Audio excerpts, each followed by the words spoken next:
Hello guys, Kolkata night riders సొంత గడ్డపై sun Risers Hyderabad 65 పరుగుల తేడాతో భారీ విజయాన్ని నమోదు చేసింది. ఈ సీజన్లో సన్ రైజర్స్కి ఇది మొదటి విజయం కాగా కోల్కతాకు ఇది వరుసగా రెండవ ఓటమి. మొదట బ్యాటింగ్ చేసిన సన్ రైజర్స్ ఓపెనర్లు అభిషేక్ శర్మ మరియు ట్రావిస్ హెడ్ అందించిన మెరుపు ఆరంభంతో 20 ఓవర్లలో 8 వికెట్ల నష్టానికి 226 పరుగులు చేసింది. హెన్రిచ్ క్లసన్ తన మార్క్ హాఫ్ సెంచరీతో కేకేఆర్ బౌలింగ్ను ముక్కలు చేయగా నితీష్ కుమార్ రెడ్డి కూడా కీలక పరుగులు జోడించాడు. 227 పరుగుల లక్ష్యంతో బరిలోకి దిగిన కోల్కతా 16 ఓవర్లలో 161 పరుగులకే ఆలౌట్ అయింది. యువ బ్యాటర్ రఘువంశీ 52 పరుగులతో ఒంటరి పోరాటం చేసినప్పటికీ అతనికి ఇతర ఆటగాళ్ల నుంచి సరైన సహకారం లభించలేదు.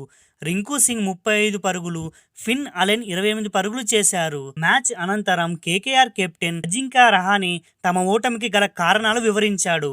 మిడిల్ ఆర్డర్లలో బ్యాటర్ల మధ్య సరైన భాగస్వామ్యాలు లేకపోవడమే తమ ఓటమికి ప్రధాన కారణమని అన్నాడు. అంతేకాకుండా కీలక సమయంలో జరిగిన రన్అట్లు మ్యాచ్ ఫలితాన్ని తారుమారు చేశాయని రహానే తెలిపాడు. ముఖ్యంగా గ్రీన్ మరియు రఘువంశీ రన్అట్ అవ్వడం జట్టును దెబ్బతీసిందని పేర్కొన్నాడు. క్రీజులో సెట్ అయిన బ్యాటర్లు ఆటను ఆఖరి వరకు తీసుకెళ్లాలని చెబుతూ రహానే పరోక్షంగా రింకు సింగ్ పై వ్యాఖ్యలు చేశాడు. రింకు ఈ మ్యాచ్లో తడబడమే కాకుండా అతని వల్లే హాఫ్ సెంచరీ చేసిన రఘువంశీ రన్అట్ రూపంలో వికెట్ కోల్పోవాల్సి వచ్చిందని ఆయన చెప్పడం జరిగింది.